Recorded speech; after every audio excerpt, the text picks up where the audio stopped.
اسمائے خداوند متعال۔ یا رحمان،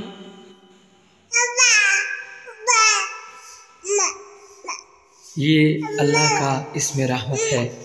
اگر کوئی ہر فرض نماز کے بعد روزانہ 100 بار الرحمن یا پھر یا رحمان پڑھتا رہے تو تمام امور میں اللہ اس پر رحمت فرمائے گا اور اس کے دل سے سختی دور ہوگی۔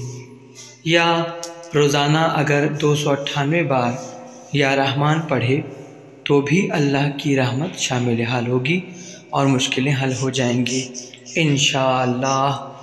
بر محمد و آل محمد صلوات۔